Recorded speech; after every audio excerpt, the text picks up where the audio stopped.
You're listening to Aggressive Self-Love.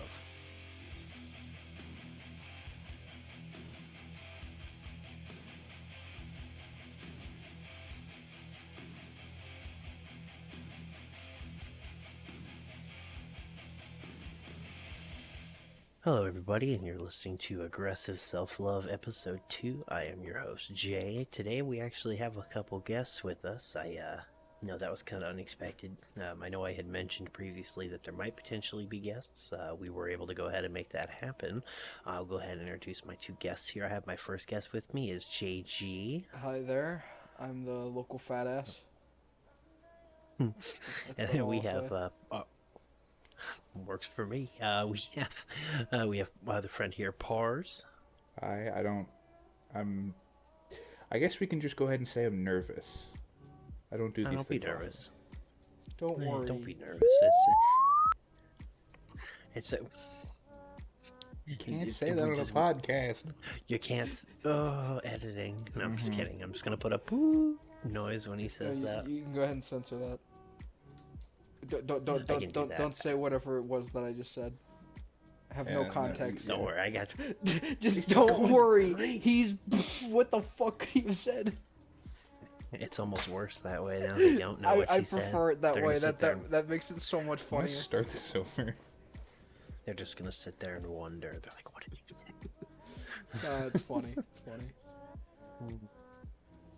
Okay, so today we were originally going to talk about trauma, which was the initial, how I personally deal with it, and but we ended up, I ended up changing the topic to stress. Now I know there isn't one of us out there listening that hasn't dealt with some stress in their life. It's a big part of our lives. In fact, it's the ultimate motivator. It's supposed to be the thing that drives us to, to survive. But especially now, living in a more suburban reality, it's turned into a thing that kills you if it's bad enough with heart attacks and strokes and that kind of thing. Heart attacks mainly, I think, right? It's heart attacks that are caused by strokes. Stress. Heart attacks that are caused. Thank you. I can't talk. Unga booga brain kicking in already. I mean, there's a reason I gave this 10 Unga Bungas. 10 out of 10 hollabungas.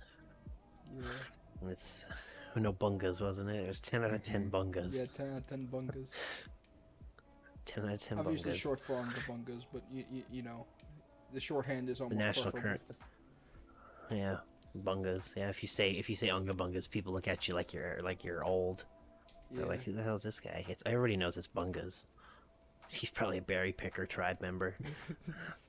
You know what I mean? Exactly, man. Exactly. Exactly. So I guess we'll start with. I'll talk a little bit here with stress with me. When I was much younger. I didn't have a word for it. None of us do. That's the thing about being a child is, you'll have things that you experience as a kid that you don't recognize as being traumatic or stress, like things that have an impact on you long term. Now, for me, I was dealing with stress for as long as I can remember without having a word for it. Just a constant tension and not being able to sleep, not being able to eat, not being that kind of thing, and having no idea what it was, or when I did inevitably transfer to a more pure, rich environment, it only got worse. With social anxiety and things of that nature, definitely being connected to stress. I don't know, JG or Pars, if you have input, but I mean, definitely being around people in any capacity when you don't know how to. When you're put into a situation where you're not at your best and you're expected to be around others, that's a situation that I've never enjoyed personally. But I've had to do it for so long and for such a vast period of my life that I just have accepted it almost. And there have been times where I was not feeling 100%, where I was stressing out, I was erratic, I was nervous, I was just feeling awful, and it was just not a time for me to be around people, and just was able to let go of that and able to find a way to relax in various points of my life. But God, sometimes No, it's just better not to be around people. It No, I definitely feels like understand that. Now that I'm doing call center stuff, as of late, it's been 4 or 5 months. As somebody who didn't ever get all that much social interaction by choice until that point, it's a lot to handle. It is quite a bit to handle. It ends up being there are days I wake up and go, oh, I have to go to work. I could just disappear into the woods instead of doing this. Oh, absolutely. I literally had that thought too with all the different kind of jobs I've had. I've worked a lot of call center type jobs, especially more recently worked from home because of the pandemic. So I haven't worked in an office since 2019. Which is funny because as almost as if to segue into my point that I wanted to make, which was really, in my personal life, the place that I'm employed through just announced that my department was getting axed today. They basically said, "Oh, you have till May 24th before because the way my company works, we contract out to other companies, and my contract got pulled. And I'm not going to say the company or anything like that, but I will say." I had heard rumors that it was caused by them fudging numbers on performance reports to the client, and the client was just like, "Yeah, we've had enough of your shit," and they're axing us, and they in the contract have to give us 60 days, so they're giving us our May 24th. Yeah, I just found out today. So, speaking of stress, like I'm very grateful that I was able to get to a doctor, to like a health professional, and I was able to just tell him what was happening, and he was like very perceptive to it and like, okay, I understand what the issue is. And it could have went a lot worse. And he got me on the right medication. I've been taking it for about 3 or 4 months, something like that. And I have that option. Some people don't have that option, and sometimes or they don't want to take medication. That's a totally valid concern as well, but finding something that works for you, because the same thing doesn't work for everyone. For me, what's very relaxing is listening to podcasts and watching YouTube or making music, or just something to distract myself in a not harmful way. Some people use alcohol, they go the harmful route, and they decide to just be drunk all the time. And well, in our society, you can't really function drunk 24/7. So you can see where that could lead to problems, and it's also not healthy for you. So on top of that, but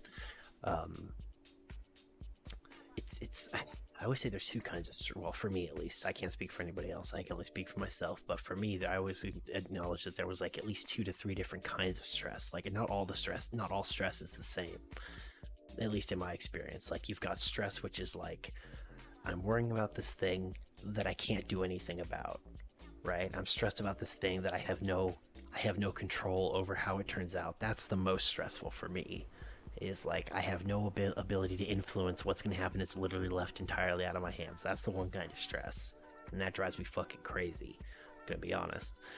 There's a second kind of stress, which is like it's merit based or something to that effect. Like I can influence the outcome, but I'm still gonna worry about it. That's a motivating stress for me. But it still sucks, but it has a positive outcome most of the time. It motivates me. But then there's the third kind of stress, which is I'm stressing over a situation I directly put myself into. Like I did something to make this stress happen, and that is it sucks, but it's not up there with it. It's kind of second almost in a way, because I've dealt with that one a lot more than any of the others. Of, oh, I fucked up and now I'm in a situation where I have created the stressor, and it's like a 1-2 punch, because you're stressed. On top of that, you're kicking yourself because you're like, I made this shit happen.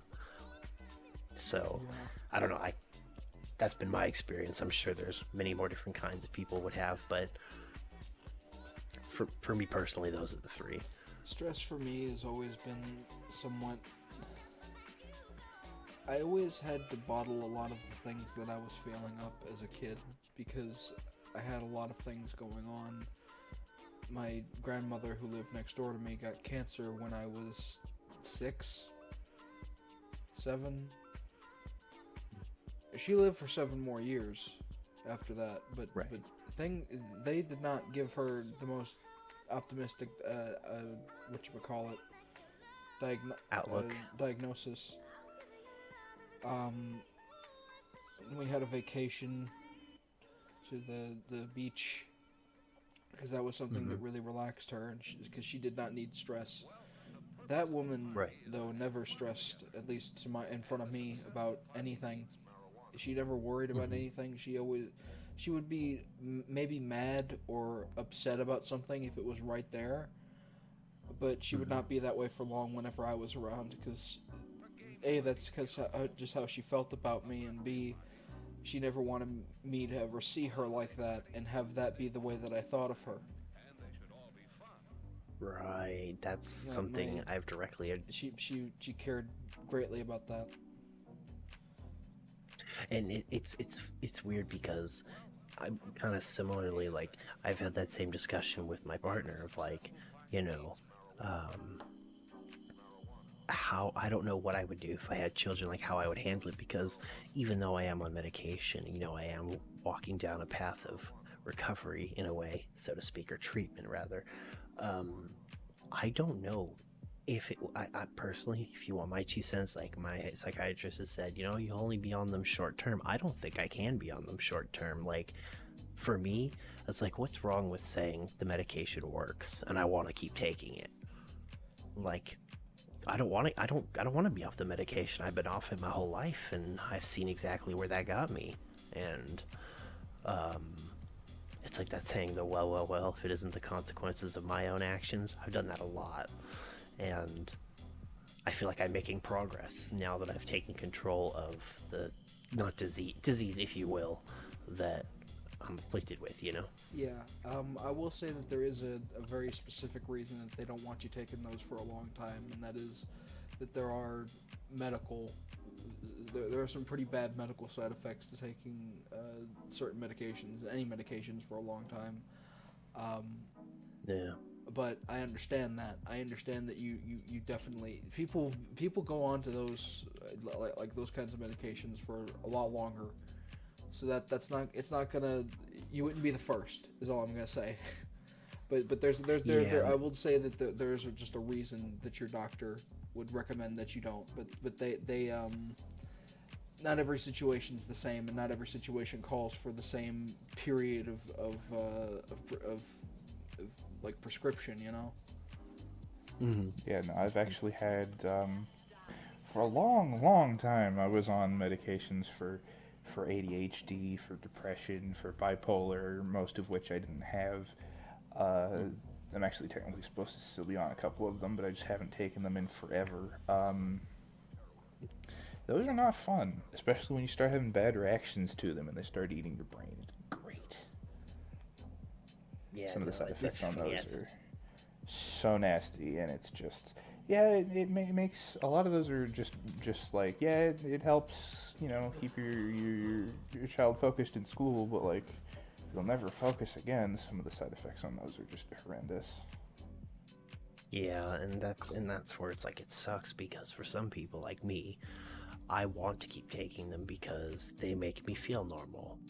They make me feel like I can function and I can focus and I feel together, and I realize that could be problematic in the future, especially like with what JG was saying, in the sense of, they have really bad side effects. It's like, but damn, I find the one thing that works, Yeah, and like, I wouldn't say that it's the same thing for me, but whenever I was on medication, that it wasn't for stress, it was for pain, but it never really helped with the pain. All it did was really get me high, because it was a narcotic. If I could say that word right. Narcotic. What? I have dry mouth. That's why. But More censorship required here. no. no, we could cuss on here. I've made it, short of like we're yelling racial slurs, which I would never do, and I know nobody here would ever do. I don't really care. I think it's because I said Honestly. the word again. No, did you? I think I it's called my I don't tongue remember that if you did. today. I called my tongue that. Yeah. Oh yeah, I think he did. And no, we'll it's just have a fine. cut. Seamlessly transition back to what I was talking to. Seamless. What was the word that I had trouble saying? Narcotics. Narcotic. Yeah, it was a narcotic. And being addicted to something like that was something I never wanted to be. And it sucked because I had that and I had one other thing that was not prescribed to me that I was taking for pain. Mm-hmm. We won't go into details, but Allegedly. allegedly that there's no. This was in 2018. Okay, fuck off. Allegedly. This was allegedly in 2018. Okay, fuck off. I just want Wow, so I want aggressive you today, huh? very loudly saying allegedly right after my statement to be cut in before I said this was in 2018. Allegedly, this was in 2018. Editor's note: don't read this, but. Yeah, but yeah, I never wanted to be addicted to narcotics, and that was something that I could tell if I just took enough of it, it could really fuck me up. And I was like, I was like 15, 16, yeah, 16, and nothing really helped with the pain. Yeah. I eventually was freed of that pain, thank God. But it was just very, very bad, and medication can really fuck you up. And so feeling dependent on something, being dependent on something, I've had to for my entire life for meds. My entire life has been medication. Doctors' offices have basically had a revolving door for me. But when it comes to being dependent on something, because it helps, that is good. If it's just, you know, within a certain time period. After so many years, I don't think that you would need to be taking those anymore if you thought you were making progress, and if you weren't, something is very wrong. Well, I've already noticed, it's funny you said that because I had a thing the other day, like I've noticed now that, like, hang on, just my headphones here. Oh, that's better. If I don't take my medication, and it's like, because I usually take it at 9:30, let's say it's like 11 o'clock, I will know that I haven't taken it, like, without thinking about it. Like, I'll feel off, even if I don't have a watch. Yeah. And be like, oh, I need to take my meds, because I can feel it, and it's like a tension. And it's like, that's kind of scary in one sense, because it's like, that's dependency at a certain point. And it's like, but I don't know. It may it's be weird, 'cause just it you works. feeling, your body may be used to it because you've taken it in a schedule like that. So when you don't feel that after a while, you feel that tension. Did I leave that the tension? stove on? I've felt instinct? that tension before. That tension will snap. I felt that with the medication that I was taking. I quit that stuff cold turkey once I was over the pain. By the way, Oof. So that tension snapped hard for me, but I didn't really. I didn't have the willpower to go back to it. I didn't want to touch it. I kept it around in case the pain came back, and after a while, I just fucking dumped all of it. So, you know. Yeah, probably the wise decision. Honestly, like that was the thing. Is like, you're talking about the narcotics, and I was like thinking about it. Like, you know, we have a whole opioid crisis because doctors. I remember when I was a kid, I got wisdom teeth pulled, and I got surgery on my ankles. To correct, I was born with a birth defect that makes my feet, so like if you're looking at my feet, and most feet sit like this, you can't see, but I'm just putting feet flat, and mine are kind of turned in slightly. Oh yeah, I and have they something kind of, similar, the foot, but not. it gets better. The foot also angles like this, like it angles in, so I'm walking technically on, like, and I also had really bad flat feet, but that's been fixed. I just wore arch supports for 5 years. Oof. And the I arch still came have back. flat feet. Yeah. No. Luckily, I don't have Well, angling. Go ahead. Oh no, long story short, it's like, I remember all those times they gave me like hardcore painkillers. They're like, here, take these best as back when you were getting oh, what the hell were they called? They gave me painkillers They don't prescribe. for my pain too. They didn't help. It was hydrocodone. They gave me hydrocodone for, that was how long So ago it was. Percocet. Now you get, yeah. Is that what it Yeah. is? I didn't know I think that. so, yeah. I'm learning. But yeah, speaking of narcotics, I have something interesting actually. There is a doctor called the Rock Doc Jeffrey Young, the second. I not only know of this doctor, I know him. I am this doctor. My mother knew him. We were patients. We got to go to this man's clinic, and we thankfully were not patients whenever his clinic shut down. We were not there at the very least of that day, because he was doing a lot of bad things. A lot of bad things was he, behind the Was counter. this one of those? all Was this kinds. one of those doctors that Doctor like dealer? experimented on people No. when they weren't looking or some shit? He was like a doctor dealer. People could just come and say whatever Yes. they wanted. He'd give it That to too, them. yeah. Pretty much, yeah. Yeah, that's the common one. Yeah, but he was trying to get a TV show started about him in a reality TV show, and there's His YouTube. clinic? The YouTube videos are still up of the like the pilot, and then like some other random fucking shitty like web episode thing. It's really garbage, God. but he is just kind of a crazy fucking individual, and Sounds like a delightful person to meet. he was weird. He's met Anthrax. I know that much. He was like cool with Anthrax, like that band.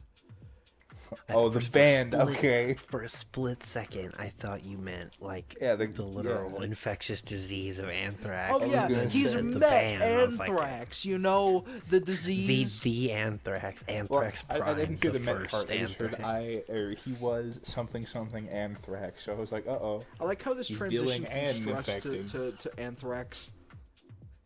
The fucking That's the disease. progression on this show. No, it We keep it happens. wild and free. I mean, hey, You know, we just- this is something like even right now that I do to help me not stress out, because I've got Jay and Pars here both know that I've got a lot of fucking shit going on in my personal life. Yeah, Just- maybe a little bit. Just yeah, maybe just a little bit, but Just a smidgen of stress.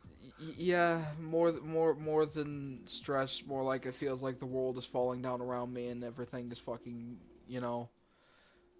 Yeah. Very bad things have happened to me, but just getting to talk to people like Jay and Pars here, these guys are my very close friends to me. Just talking, you know. Yeah, and that's what this podcast is about. Like I said in the first episode, you know, I had said that if this podcast has a 1% chance to help somebody, that's good enough for me. You know, like, and also that I'm not structuring it with a strict structure, because I feel like that's what kills podcasts, is when they get so regimented that it becomes a job. The Then it format becomes- begins to strain. Yeah. Exactly, and it's like I don't want to do that. And I've seen really good podcasts go down the shitter because that's exactly what they do, and I'm not looking to do that with this podcast. I think voice the doesn't give best out. thing that you can do is you get segments, right? But you don't have them in every podcast. You just have them whenever the fuck you feel like it, and so it could always be like a treat whenever you do a segment. Oh yeah, Oh yeah, just They like do one that of on those. P- yeah. they do that on. I listened to a podcast that I really like. It's called Painkiller Already, and I highly recommend it to anybody who's looking for a really funny, like kind of more. I don't want to say, I hate the word edgy, but it's, you know, they're edgy humor and they're legitimately interesting and whatnot. But like their format's the same way. It's kind of like, you know, you might have like they have this thing called Cool Guy of the Week, where they look for like this like fucking, like if they see like just a weird dude in public, they're like, he's doing something weird, they're like, that's Cool Guy of the Week right there, or whatever. Dude, you know? I've got several cool guys of the week. Then there was this one fucking like dad guy. Yeah, he was. We were at this beach lake, and he fucking had these nunchucks, and he just had this big pack of course. Bud Light, and he was shirtless with these swim Naturally. trunks on and sandals. Is this Dude, is that a redneck superhero? redneck super? He was he dropped his nunchucks a few times because he was rusty, but like when he went off, he went the fuck off. you imagine if you were just like robbing a bank, and for some reason in my head I imagine him wearing like the short shorts from Reno 911 and like the cowboy boots, and somebody's robbing a bank. He's like, "You hold it right there," and he's just sitting there, just Oh yeah. spinning them around, you know. Oh, hang on. I gotta build up speed with him. Hang on.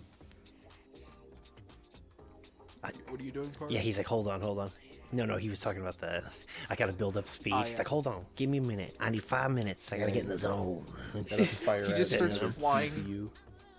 He flies away. Oh, god He's the damn it. getaway vehicle, dude. No. He uses both of them to he control. One is really big and one's small, and so he turns into a fucking helicopter. Yeah, he's the getaway vehicle. Not only is he the getaway vehicle, he's the weapon, and he just starts like fucking shredding them. He doesn't say like up and away. He says like to infinity and beyond, and just flies away. Oh, yeah. Like that's his. Yeah, because he can't come up with a better slogan than that. He just heard that once. He's like, okay. I do think that the idea of a redneck man having a very large nunchuck that he holds above his head that spins with such velocity that it not only lifts him up but would shred your face in half if it hit you. No. If his redneck nunchucks, he's got like a chain with 2 pigs, one on each end, and he just spins them at lightning speed. One of them's something like one of them's like a telephone pole, and the other one's like a lawnmower blade, and that's how he generates lift. Yeah, he just when he comes in, you hear sweet an echo, and he comes in out of the sky, and he lands whirling the pigs, and he lands, and he just wicks them at you. Oh god, what if for one of the nunchucks he just has fucking 2 lawnmowers, or not 2 lawnmowers, 2 chainsaws. Oh my god, 2 chainsaws. that's even Say worse. 2 lawnmowers, those already take off. I got me 2 John Deeres chained together. What is the name of that one funny. staff weapon that it's not a bow staff. That's when it has nothing on it, but it's not a spear, but or A pike? one at the top and one at the bottom. Oh, a halberd. Halberd. Is it like the thing where you're supposed to spin it? Yeah. Yeah. Oh, I have no idea. I know what they are. I just don't remember. What Those exist. They do exist. They're Yeah. basically like two-handed spears. There's one remember, handle that doesn't move, and then there's another one up above Sort that's of free like floating, such that you like can spin it. Jay, Darth Maul. Darth Maul. Okay, I see what you're saying. We're talking about weapons, and I remember I'm real big into historical firearms. Same. And there's this gun because they always say the saying like, oh well, their guns only shot 1 shot back then. It's not the same today. I'm like, well, if you mean political statement aside, like. If you want to be technically accurate, they did have handle cranked repeating firearms. There was a gun called the Puckle Gun, and it was designed to be placed on fortifications. Like it had like a little like a stick. I don't know what the fuck you call it, like a pin that it was attached to the bottom that you would put into a parapet. Well, this thing had an 8-shot revolving cylinder, like a giant revolver essentially, except when you turn the handle, it would fire. Like the Hotchkiss repeating cannons and stuff. But funny thing was, what got me was they were talking about, it's like, yeah, it had 2 different kinds of chambers. It had a chamber to fire your traditional, bullet round ammunition, and then it had a set of chambers to fire square bullets. And I'm like, square bullets? What's that for? And it says, and I'm not, and the guy says, I'm not sure what they're to be used for. Also says in the quote unquote owner's manual that it for use against Turks. What? I don't know what that means, but apparently the Turks aren't good enough for round bullets. They need square ones. Like, why are they so special? Are they just immune to spheres? What happened? It could be specifically I have a conspiracy theory that the Turks at the Ottoman Empire developed ray shield technology, and that's why they got It obliterated. could be that they had better armor, or they expected better armor to shoot through more. Well, I'd imagine maybe if they were smaller, it would help, and because they'd land on a point. But well, somebody mentioned that it was because the Turks always had a lot of cavalry, like they rode horses, and the idea, you should just square bullet into a bunch of horses, and it's large enough, it's going to pass through a couple of them. Like, a little bullet might penetrate and bounce off a bone, but a square bullet battering ram its way through armor that a horse is wearing, or that a person is wearing, or might go through both of them. it'll splinter. You don't. I don't know. I don't. Obviously, it didn't stick around. There's nobody firing square bullets now, but There's I just gotta thought it be was kind of someone that's funny. like repaired one. My square bullets. Ricky Bobby. But yeah, firearms, historical firearms are extremely interesting to me. Well, yeah, and the fact that like you could be this like dude, you could go from being this dude who's just like destitute and poor, like you don't even have like a cloth, you're just wearing like a bag that you cut armholes in, to like, oh, you're now rank and file. Let's say you're British, or you're English rather. You end up in the English military. Next thing you know, you're wearing bright red, walking in straight lines, taking fire and not flinching. Like I can't even imagine. Like a lot of people talk a big game, and I'd like to think that in a modern engagement, I would be able to at least survive by using cover and things like that. But like, dude, back then, what did you do? You're walking and you got your friend Johnny Bob and Ricky Georgie standing next to you. Next thing you know, their heads explode, and you have to keep walking forward, and new guys have to come up to take their places. Like, it's bizarre. Yeah. I'm actually on that note, I'm actually kind of surprised that camo is a thing that came around so late, because you would think they would have some way to bind like sticks and grass to just a neutral color fabric of some kind. Well, because it was considered using camouflage and like shooting from cover and stuff like that was considered like unsportsmanlike or like ungentlemanly. Yeah, okay. So that's why they're like, we will show no fear, march at them in single file line. Like it was like a show of force, a show of will, I guess. But like, look at Bunker Hill. They killed they killed like 300 of them at point blank range. Like they just kept coming.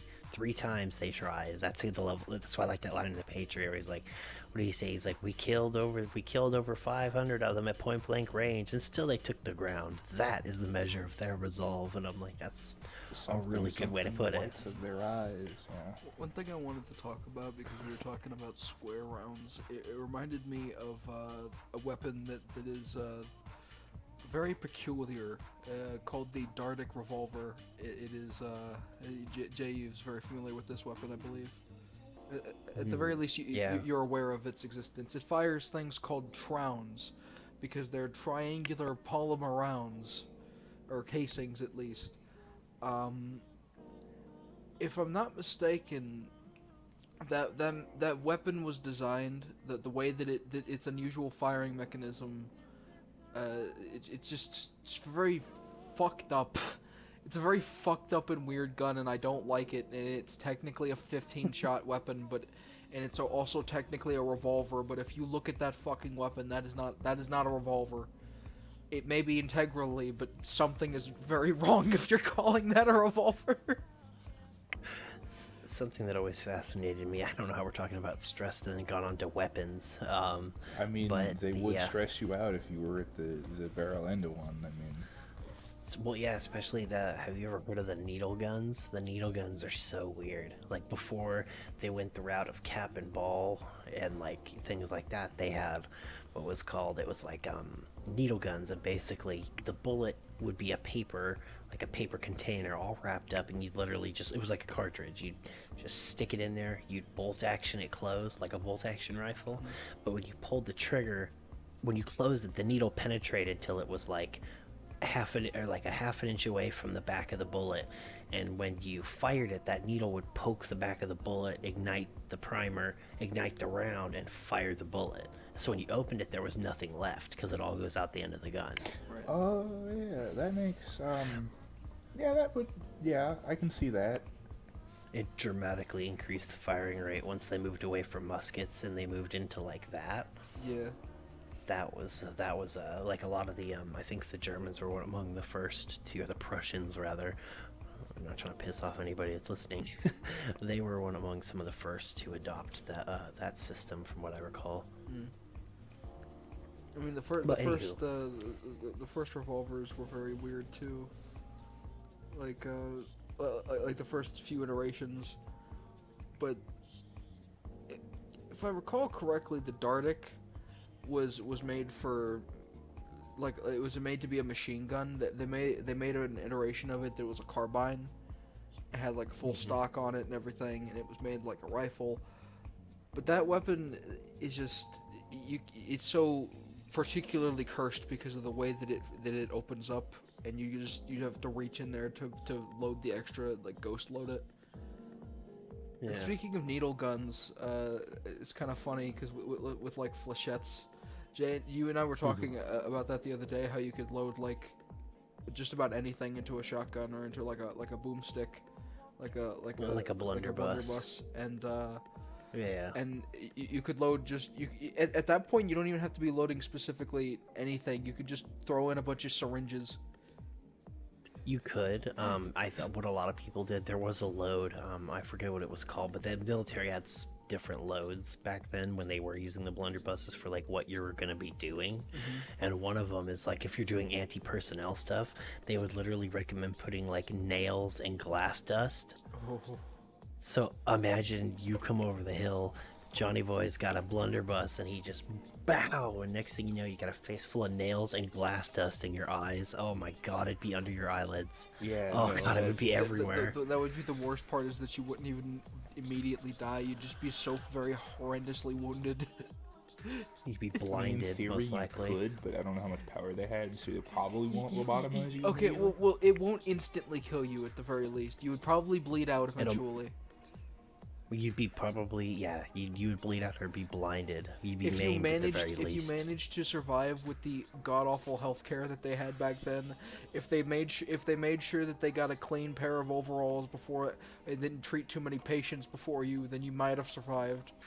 But they didn't wash their hands back then. I mean, considering their main method, go ahead.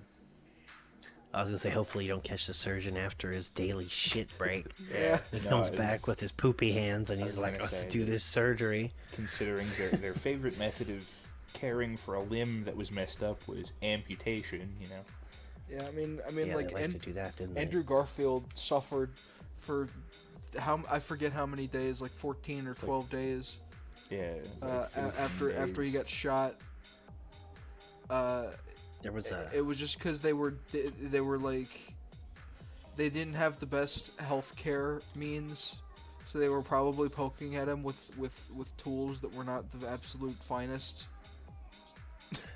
Yeah, there was a doctor in England. I was just watching something about that where it was his claim to fame was that he could take off a leg in like 20 seconds. Like he was like one of the fastest doctors. Oh. And because back then, this is like Victorian England, they would sell tickets so you could go watch. Oh yeah, because they had the big theaters and stuff. Well, yeah, I think you the could big go watch ones a were later, but yeah, you could go watch a surgery, like just standing room. You just stand around and watch, totally unsanitary. But at one point, this doctor, whose name I'm totally forgetting, he worked himself up into such a frenzy at one point because he was cutting off legs and like crazy, and he had this one guy come in and he's got a full crowd. He's going so fast, he's literally taking the tool that he's not using and putting it in his teeth, like he's like holding on to it and like cutting, and then he grabbed the other one and cut some more. But like I guess in a frenzy, he amputated two of his assistant's fingers. And that's the 300% mortality rate surgery. He died. His assistant died, and a dude died of shock. Yeah, because he was in such a frenzy on it, he actually slashed this gentleman's coat, and the guy went, oh, then died. He operated on one person and killed 3 people. It's becoming very apparent to me that if anybody here gets like stressed out about anything relating to death, this would be a very bad podcast for them. Or at least this time, I mean, yeah. It's more about like dealing with stress, like, because like we're all gonna have stress, and nothing I can say will make that go away. I mean, realistically, but like for me, like dealing with it, like doing this, talking, and like just, you know, having a good conversation with people can do wonders. You know, yeah. For your stress levels, or meditation. I meditate daily, every morning, if I have the time, which is most of the time, but sometimes I don't. But I'll meditate. A couple, there's a bunch of stuff you can make, even like homeopathic stuff, like make yourself a cup of tea, go pet a dog, pet a dog. Do something like, because petting a dog increases your serotonin levels. So like, I mean, yeah, I've got a cat. I do that. Yeah, not serotonin, dopamine. Sorry. My way of getting through the why are these people grad students in college if they can't read an email? Because I do that all day usually. My favorite way of dealing with that is I set aside half my lunch break to just face plant in my bed, because from the desk I'm sitting at now, my work desk is about 90 degrees that way, and then my bed is another 90 degrees behind me. So it's very nice. I can literally just face plant into my bed whenever I'm done. For reference, I don't know if we're recording video, but for anybody who's just listening to this audio wise, he pointed to about, what would you say, 2 o'clock? I did say 90 degrees. It doesn't exactly matter. They're never going to be visiting my home. I mean, we hope not, right? If we do it right, they don't. Yeah. I mean, yeah. Alexa, what's my location? No, I'm kidding. Can you imagine? Yeah, no. My location is no.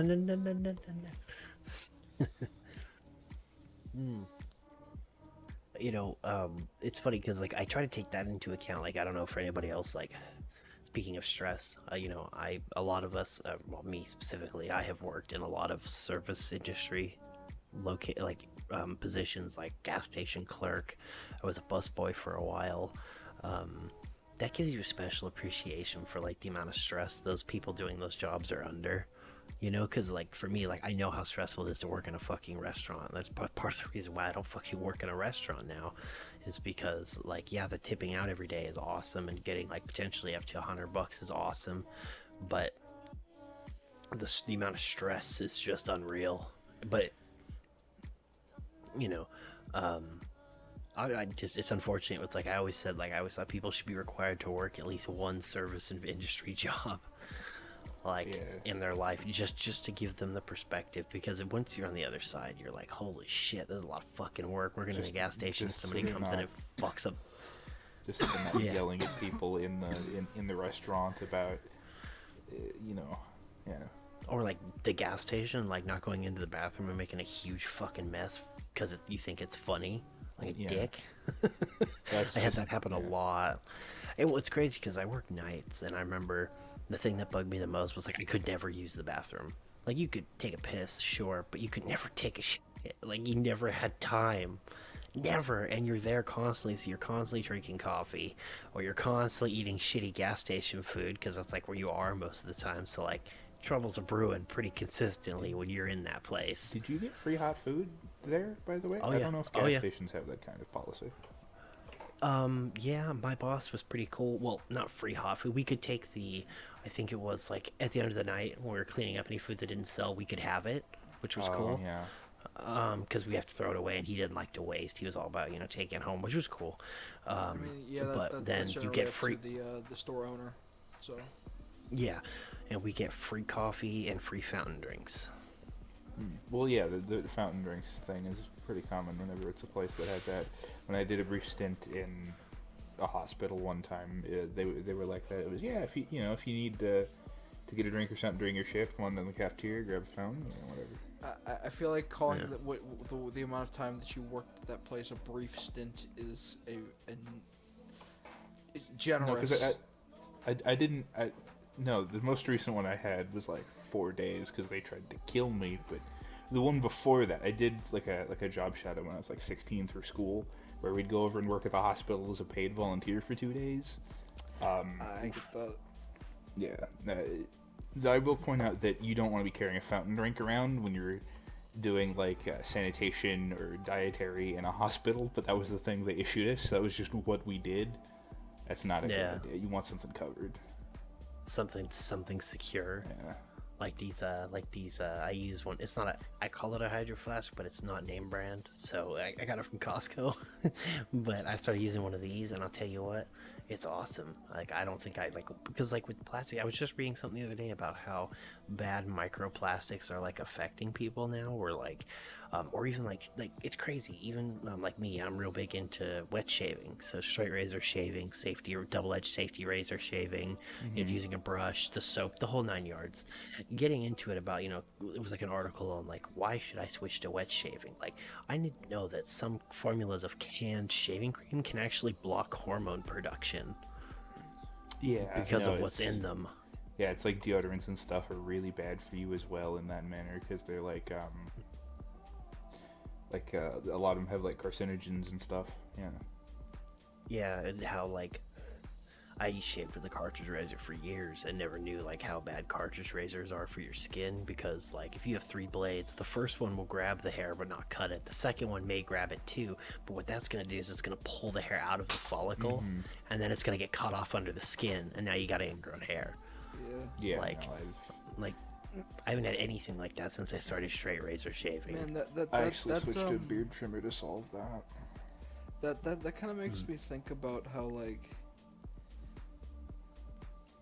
you know, there's all kinds of shit that we do every fucking day that has such a high likelihood of probability to kill you. For reference, Jay right now is on camera shaking a vape directly in front of the camera. Because I mean, you use nicotine. Oh yeah, it's kind of scary because I was just thinking about that. My nicotine intake from vaping is probably 17 times what it was after I switched to vaping after I quit cigarettes. Yeah, I mean, who gives a shit anymore? Like fucking, especially me. I personally use THC, legal THC. Variants of it, different Delta 8. Delta 8. For the particular pen I'm using right now is THCO. There's all kinds of different Also variants. legal. Yeah, and I did mention that briefly in the first episode. I believe I did talk about tiny bit about using Delta 8, and for people who, like me, if you're in a state where weed is legal, but like sometimes like weed used to give me really bad anxiety. Like after a while, it used to be, at first when I did it, it was awesome and, you know, felt great. And I'm like, I found my I don't need medication because I found my medication, you know. But after a while, it started to give me such bad anxiety, like to the point where it was like, dude, I'm paying for this. Like this isn't even fun anymore. Like, it's just paranoia. It's not even the medical benefits were not shining through. It was the paranoia that was at the forefront. After I switched to Delta 8, that never happened again. I actually have a very particular experience when I was talking about the narcotic that I was taking before. There was something else that I mentioned that I was taking that was not on the record, which let's just say that my very dear mother just bought some weed some weeds that were very pungent, and we had those. We just had those. No reason, you know. We just had those weeds, those very innocent weeds out in a shed, and I may or may not have been around them for very long periods of time. For tremendous pain, keep in mind. Tremendous fucking like god awful pain. But after a certain point, I had just a fucking breakdown, or my heart rate just got really high, and I just could not handle it anymore because I was getting super fucking paranoid and worried about all kinds of shit, stressing about the littlest things, stressing about the biggest things, stressing about everything in between, and it just, for something that you would go to relax, it did not relax me anymore. And it was probably in part due to feeling so much tremendous pain that I could not think anymore, and it just wasn't helping, and that was stressing me the fuck out too. So what else could I do? I was in a very win or lose, do or don't. You're damned if you do. Fuck, that was a very bad point in my life, but ever since I've gotten onto this, these legal forms of THC, it's been. I've thought about, like I don't like the way that Pars has been raising his right eyebrow in particular at so many fucking statements. I keep forgetting my camera's on, but I'm just sitting here waiting to interject because you guys are going off about all that stuff, and I'm just here like, I don't smoke, I don't do any of that. I'll finish. I'm still incredibly unhealthy, but I'll finish what I'm saying. But yeah, it's very. I found it to be very therapeutic in a way, and just something that I can use even though the way that I currently use it now, because I can't order it online because I have no way to. Right. But Right. there's forms of it that I could get that's like what Jay gets, that I could make last a little bit longer, like with the wax and all that stuff. But that's something that I've particularly used. But I thought that it was just funny that you talk about how absolutely unbelievably dangerous some of the side effects of shaving cream can be, but people Yeah. will be very upset if you're just a little bit too young to be vaping, and then you're like, oh well, I'm still, I'm gonna do it anyway, and they're like, I mean, everything has a side effect depending on like bodies, how your individual body is set up. Because there have been 21, get out of my country. Yeah. No, in the past, there's been different medications that we've used over time that we found that, like, people of certain regions end up nearly dying because And- only their... If I'm not mistaken, there have been some studies that have shown that you can't really truly hold alcohol until you're over 25, Yeah. and so Yeah. the ages vary. At the very least, there's studies that have shown information relating to that people who are 25 hold alcohol, their brains are better developed at that point, and they're more able to handle stuff like that without damaging the long-term shit. But Well, yeah, and also it's also genetics play a heavy part too. Like with any medication, some people can take it. Like they could take what I'm taking. Like I have a friend who talks about what I'm taking. She goes, "Oh, I can't take that. It made me this, made me that." I'm like, "Really? I didn't experience any of that." So I think a lot of it too just comes down to your internal biology as well, as much as. And keep in mind, none of this is medical advice. Yeah. This is just my experiences. Just sometimes, like for me, like I've just completely, like it's completely put me off of like regular cannabis. Like honestly, Yeah. like the way how paranoid I was getting. Like I remember one time, we're getting closer to our hour here. We got a few minutes, about 8 minutes. I was very into or I'll say high. I was very high. I was baked like a cake, and I went downstairs because I was being exceptionally paranoid. This is back when I used to do regular weed, and I was like, oh man, I don't know why, but I feel a compulsion to look out the front blinds, like a true paranoia session.